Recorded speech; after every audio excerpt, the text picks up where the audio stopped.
Water level's super high for all the rain and snow we got.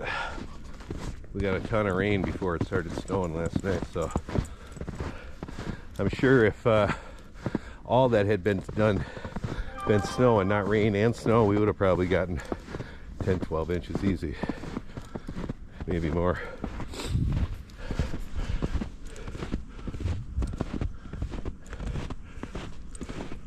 Yeah, backtrack badge to get across.